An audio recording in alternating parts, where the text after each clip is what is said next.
তো আমি প্রতিনিয়ত আপনাদের সামনে হাসির ভিডিও তুলে ধরি। তো আজকে আমি কোনো হাসির ভিডিও দিচ্ছি না। এটা কল রেকর্ডিং আসলো, তো দেখলাম কল রেকর্ডিংটা আপনাদের সামনে আমি শেয়ার করলাম। কল রেকর্ডিংটা কলকাতার আরজি কর হসপিটালের কোনো স্টাফের হয়তো কথা হচ্ছে, সেই কল রেকর্ডিং। তো কল রেকর্ডিংটা শুনুন এবং নিজেরা দেখুন যে কীভাবে কী হয়েছিল। কল রেকর্ডিংয়ের মধ্যে সব পুরো তথ্য আছে।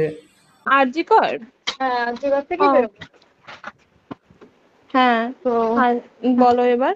বলছি ওটা হয়েছে কি বলতো, ও 2টো অবধি পেশেন্ট দেখেছে, ঠিক আছে। রাত্রি পেশেন্ট দুটো। রাত্রি 2টো, ঠিক আছে। আচ্ছা। 2টো অবধি পেশেন্ট দেখেছে, দেখে রুমে এসে অনলাইনে অর্ডার করে 4জন বন্ধু মিলে খেয়েছে, ডিনার হুম করেছে। হুম করে ও খুব টায়ার্ড ছিল, যেহেতু 36 ঘন্টা ডিউটি ছিল, হুম টায়ার্ড ছিল। ও কি করেছে, ওই সেমিনার রুমে গিয়ে হুম শুয়ে পড়েছে একটা রেড কালারের ব্ল্যাঙ্কেট ঢাকা দিয়ে। হুম কিন্তু তারপরে মানে সেমিনার রুমে এমনি কি তোমাদের ওরকম সেমিনার রুমে তুমি ঘুমানো হয়? মানে আমি যদিও কোনো আইডিয়া নেই, ওই জন্য জিজ্ঞেস করছি। না, এবার একটা রেসিডেন্টের ডক্টর রুমস থাকে, আচ্ছা। বুঝতে পেরেছিস, তারপরেও সেমিনার থাকে। এবার হুম। সেমিনারে একটা বেড থাকে, আর আচ্ছা ডক্টরস রুমে 2টো 3টে যেরকম বড় ঘর হবে সেরকম বেড পাতা থাকে। আচ্ছা আচ্ছা। মেনলি ডক্টরস রুমে শোয়ার কথা, ঠিক আছে। হুম হয়েছিল কি, ওকে বডিটা পাওয়া গেছে সেমিনার রুমে, হুম কিন্তু ঘুমাচ্ছিল ডক্টরস রুমে। যে রুমটা তোর এখন ভাঙা হয়েছে, দেখেছিস রুমটা ভেঙেছে, হুম হুম হুম হুম একটা ভিডিও ঠিক দেখছিলাম। বাথরুমের পাশেই, হুম ঠিক আছে। মানে বাথরুমটাকে অজুহাত দিয়ে হুম ওই রুমের দেয়ালটা ভেঙে দিয়েছে। অ্যাকচুয়াল কাণ্ডটা ঘটেছে তোর ইয়েতে, ওই রুমটার ভেতরে, ডক্টর রুমে। ডক্টরস রুমে।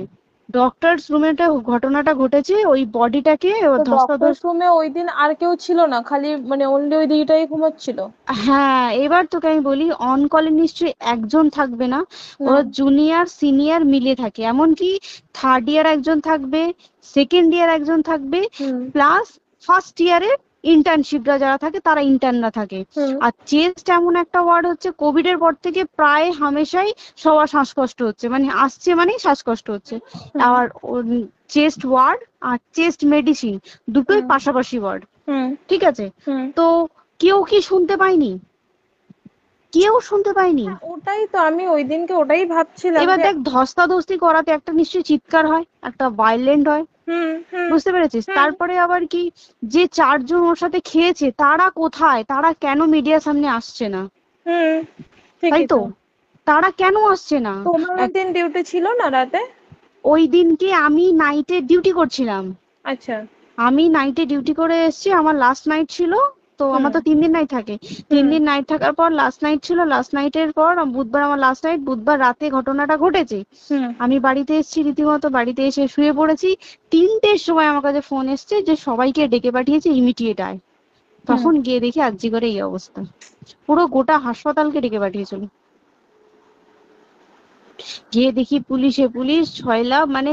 আর ওকে যেভাবে, আমি তো বডিটা দেখেছি রে, মানে হুম আমাদের এখনো পর্যন্ত চোখ থেকে নামছে না। রীতিমতো মনে হচ্ছে মেয়েটা যেন আমাদের পাশে ঘুরছে, হুম একদম হুম হুম এরকম, মানে মানে অদৃশ্যমান, মানে আমরা এরকম ভাবতে পারছি না যে এরকম ভূত হুম থাকে বা একটা স্পিরিট থাকে বা কিছু। এখন আমরা বুঝতে পারছি না, ওর আত্মাটা এখনো ঘুরছে আমাদের আশেপাশে। দেখ, ওর আমার তলাটায় না, কিন্তু ওর থেকে ও থাকে 4তলায়, 4তলায় ঘটনাটা ঘটেছে, ঠিক 2টো ফ্লোর নিচেই আমি থাকি, আমার আচ্ছা। রুমটা, ঠিক আছে। কিন্তু তাও আতঙ্কে আমরা মানে একদম স্তব্ধ হয়ে গেছে আরজিকরটা। কিন্তু ব্যাপারটা হচ্ছে, তাহলে ডক্টর রুম থেকে ওকে সেমিনার রুমে নিয়ে যাওয়া হয়েছে? হ্যাঁ, অবশ্যই নিয়ে যাওয়া হয়েছে।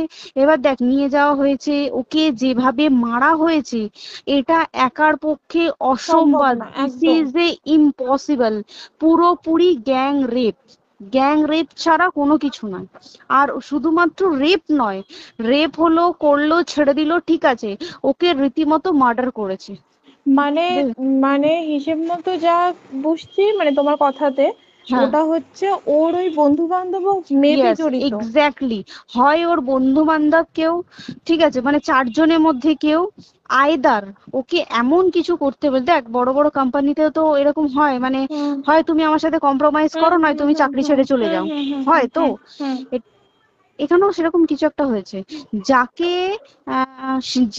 যে ক্রাইম করেছে সেও কিন্তু নর্মাল ডক্টর নয়, কিন্তু সেও একটা ভালো পোস্টে র্যাঙ্ক করছে, বুঝতে পেরেছিস? তবেই কিন্তু পুরো ব্যাপারটাকে হসপিটাল চেপে যেতে চাইছে, পুরো ব্যাপারটাকে। তাহলে এই সিভিক যে ও কোথা থেকে আসছে? এবার তোকে আমি বলি ওটা কোথা থেকে আসছে। আমাদের প্রিন্সিপাল চেঞ্জ হয়ে গেছে, ডেপুটি সুপার চেঞ্জ হয়ে গেছে, তারপরে আমাদের ওই অ্যাসিস্ট্যান্ট সুপার চেঞ্জ, সব চেঞ্জ হয়ে গেছে। তারপরে যে ওয়ার্ডের ডাক্তাররা ছিল, সিস্টাররা ছিল, ওয়ার্ড বয়রা ছিল, মাসিরা ছিল, সবাইকে ডেকে এখন সাসপেন্ড করা হয়েছে। তারা কোথাও যেতে পারবে না, রোজ গিয়ে কোর্টে গিয়ে দেখা করছে। আজকেও কোর্টে গেছিল সবাই। তারপরে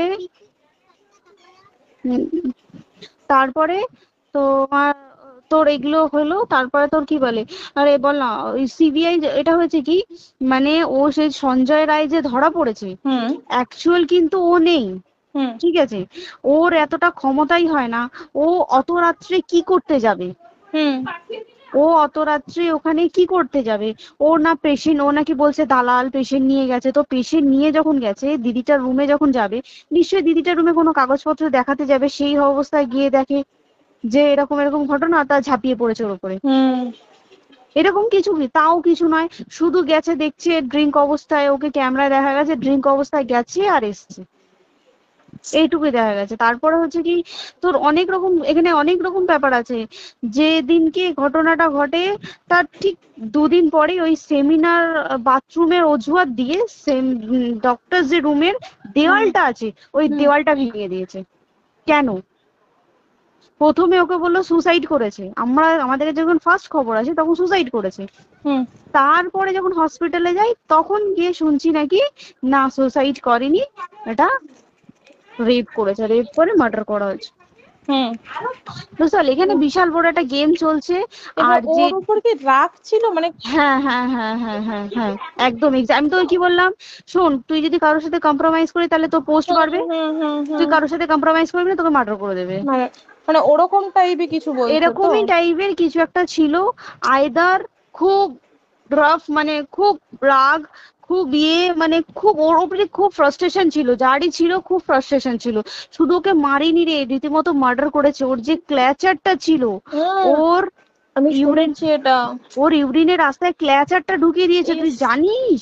মানে কি বলবো, মানে ওকে দেখা যাচ্ছে না, আমরা তো দেখেছি নিজের চোখে, ওকে দেখা যাচ্ছে না। মানে একটা মৃত্যু কতটা, মানে এই তো মানে প্রচন্ড কষ্ট পেয়ে একটা মেয়ে মারা গেল। আর ওর যে গলাটা চেপে ধরেছে, ওর ওই চেপে ধরাতে মানে এতটাই জোরে চেপে ধরেছে যে চোখ ফেটে রক্ত বেরিয়েছে, বুঝতে পেরেছিস? মানে কি বলতো, যদি ধরা পড়ে না, উচিত মানে যারা এটার সঙ্গে দায়ী না। আর এই যে সিবিআইটা হয়েছে, সিবিআইটা একমাত্র আমাদের জোরেতেই সিবিআইটা এসছে। মানে আমরা ওই সঞ্জয় রায় একার পক্ষে সম্ভব না এইসব। তারপরে পোস্টমর্টম রিপোর্টে তুই জানিস ওই আমাদের ভাজাইনা থেকে 150 গ্রাম স্পার্ম বেরিয়েছে। পোস্টমর্টম রিপোর্ট 150 গ্রাম স্পার্ম, মানে বুঝতে পারছিস? নট এ ক্যালকুলেটেড, মিনিমাম কম করে 6 থেকে 7 জন করেছে ওকে রেপ। ওই জন্যই তো আমরা এতটা বেশি ভাইলেন্ট হয়ে গেছি, বুঝতে পেরেছিস? আর তারপর দেখো, একটা মেয়ে তার কাজের জায়গাতেই ছিল, এমনটা নয় যে রাস্তাঘাটে কোনো বিপদ, তার কাজের জায়গাতেই সেফ নয়। শোন, কেউ যদি স্ব ইচ্ছায় কারোর সাথে রিলেশনশিপে গিয়ে করতে চায় সেটা আলাদা জিনিস, কিন্তু ঠিক আছে, কিন্তু কেউ কারো বিরুদ্ধে এইভাবে করতে পারে না রে। তুই জানিস না, মানে ওয়ার্ডে দেখ, কম বেশি আমরা সবাই ঘুমাই, কম বেশি আমরা সবাই জেগে তো থাকি, তাতে কি কেউ শুনতে পায়নি? তার কি একদম ভাইলেন্স ছিল না? যদি কেউ না শুনতে পারে তাহলে ওর খাবারে কেউ কিছু মিশিয়েছিল, তাই কি না? সেটাও পোস্টমর্টম রিপোর্টে মানে লিক করছে না যে কেন খাবার ও তো খাবারটা খেয়েছিল, সেটা তো নিশ্চয়ই পেটেই ছিল, পেট থেকে তো বমি করে বের করে দেন, সেটা তো ফরেনসিক রিপোর্টে কিছু বলবে। আর তুই জানিস না, দেনার দেন, মানে ধর পোস্টমর্টম রিপোর্ট আসতে 3 দিন সময় লাগে। ও যেদিনকে মরেছে ঠিক তার পরের দিনকে বিকালবেলা পোস্টমর্টম রিপোর্ট বার করে দিয়েছে, মানে বডি বার করো আর পোড়াও, 10 সেকেন্ডের মধ্যে বাড়িতে নিয়ে গেছে, তারপরে বডি পুড়িয়ে দিয়েছে। মানে কি বলবো, হসপিটাল, মমতা ব্যানার্জি, সবাই, মানে তৃণমূল প্রত্যেক সবাই এটাকে পুরোটাই কেসটাকে চাপা দিতে চাইছে, পুরোটা। তবে তুই ভাব, যে মানুষটাকে এত ক্ষতবিক্ষত ভাবে মেরেছে, তাকে অভিষেক ব্যানার রেপ কি কলকাতায় প্রথম হলো? নয়। হুম বিভিন্ন জায়গায় বিভিন্ন ভাবে রেপ হয়েছে, হুম ধরা পড়েছে, ফাঁসি হ্যাঁ হয়েছে কি হুম জেল হয়েছে। হুম অভিষেক বন্দ্যোপাধ্যায় কেন বললো জাস্ট ইট তোর কি বলে এনকাউন্টার করতে? মানে কি সঞ্জয়কে যদি এনকাউন্টার করে পুরো কেসটা চাপা পড়ে পুরো যাবে, কেসটা চাপা পড়ে যাবে একদম। স্টুডেন্টরা ঠান্ডা হয়ে যাবে, হুম হুম আর আমরা সেটা মানবো না, আমরা সেটা হতেই দেব না। তাতে যদি চাকরি মানে আরজিকরটাকে সিল করতে হয় তাতেও আমরা রাজি আছি, সিল করে দেওয়া হোক আরজিকর, সিল করে দেবে মনে হচ্ছে যদি ঠিকঠাক ভাবে। এবার ওই জন্য আমাদের দাবিতে সিবিআই এসছে। এবার তুই একটা কথা বল, যখন দেখতে পাচ্ছে মমতা ব্যানার্জি যে কলকাতা পুলিশ আমাদের জন্য কিছু করতে পারছে না, আমরা কিছু মানতে পারছি না, 7 দিন ধরে বার করতে পারছে না, হুম তাহলে সেটা 2-3 দিনের মধ্যে কেন হ্যান্ড ওভার করে দিল না? হুম তাই তো। তাই কি না? তারপরে দেখ পিডব্লিউডি ওটা লো পোস্টের মানুষ, মানে যারা ভাঙচুর করে, মানে সিমেন্টের যারা কাজ করে তাদেরকে হুম পিডব্লিউডি বলে। হুম এবার পিডব্লিউডির নিশ্চয়ই হায়ার অথরিটি থেকে অর্ডার এসছে তবেই ওরা গিয়ে ভেঙেছে। ওরা হুম নিশ্চয়ই পাগল নয় দুম করে গিয়ে কোনো গভর্নমেন্ট প্রপার্টি ভেঙে দেবে। হুম অর্ডারটা কে পাস করলো যে এখনই চেস্ট ওয়ার্ডটাকে ভাঙতে হলো? সিবিআই আসা পর্যন্ত অপেক্ষা করতে পারতো। কারণ আজকে অত বড় বিক্ষোভ হবার কারণ কি হচ্ছে? একটাই কারণ, যে মেয়েটি মারা গেছে ঠিক আছে, কিন্তু তাকে এত বেশি মলেস্ট করে, এত বেশি রেপ করে বা বেশি ওকে মেরেছে, তার কি কোনো প্রতিবাদ নেই? তুই কোথায় সেভ পাবি তুই আমাকে বল? তুই ধর চাকরি ছেড়ে আজকের সরকারি চাকরি ছেড়ে তুই প্রাইভেটে যাই, প্রাইভেটেও তো তাই একই কোথাও না, অবস্থা, একদম একদম। প্রাইভেটেও একই অবস্থা। তুই কোনো চায়ের দোকান খুলে বসবি, অনার্সশিপে তুই বসলেও তাও এসে তো হাজার ছেলেরা থাকে, হুম হাজার ছেলেরা টিজ করে, তুই কোথায় কি করবি? তাহলে আমাদের সেফটি কোথায়? আমাদের মুখ্যমন্ত্রী মমতা ব্যানার্জি সে একটা লেডি হয়ে তাহলে আমাদের কি সেফটি দিয়েছে? আমাদের কি লক্ষ্মী ভান্ডার দিলে this is a problem solve? পুরো মাসের আমাদের কি সব খরচা চলে যায় লক্ষ্মী ভান্ডারে? জানি না, আই ডোন্ট নো। মানে আমরা প্রচুর ক্ষেপে আছি, প্রচুর। মানে এর বিচার না চাওয়া পর্যন্ত তা তুই ঠিকই তো। ভেবে চল কি এটা সলভ হবে না। আমরা মানে বিচার আমি নিয়ে আমি কথা বলবো। 2 দিন ধরেই ভাবছিলাম তোমাকে ফোন করবো, কিন্তু মানে এটা ওটাতে হয়ে উঠছে না। এবার একটা কথা তুই বল, চাকরিটা কোথায় গিয়ে করবো তুই একটা বল? কোন সেটাই। স্টেটে গিয়ে চাকরি করবো তুই আমাকে বল? ওই যেমন মানে এটা হয়তো আমার মা যেমন বাড়িতে থেকে 7টার মধ্যে ঢুকে যাও, দিদিকে তো ধরো অনেক রাত অব্দি 9টা 9:30 10টা অব্দি ল্যাবে থাকতেই হয় না। এবার তুই কি করবি কি বল, কি করবে করবি? বলো তো, এখন কিছু নেই। করার আছে? দেখ ল্যাবেও তো সব ছেলেরা আছে, ছেলে হ্যাঁ আছে মেয়ে আছে। তুই একদম। কাকে বারণ করবি, তুই কাকে বিশ্বাস করবি তুই বল? তুই ধর কলিগদের সাথে খেতে বসেছিস, ঠিক আছে, তোর টিফিনটা যদি কেউ চাইলে তুই তাকে না দিয়ে পারবি? না একদমই। আর কার মনে যে কি আছে সেটাই তো কি খুব বলবি সমস্যা। বল? এবার তুই বল খাবারটা যে খাবি, তোর টিফিন কেউ চাইলো বা তোকে যদি কেউ বললো কে একটু একটু খা, যেমন আমরা শেয়ারে হয় স্কুলে হ্যাঁ যেটা আমাদের আমাদেরও শিখে হয়, এসেছি, যেটা হ্যাঁ স্বাভাবিক, এটা সবারই এটা তো হয়। স্বাভাবিক। তুই বল তাতে যদি এরকম অবস্থা হয় তাহলে কি করবে মানুষ, তুই আমাকে বল?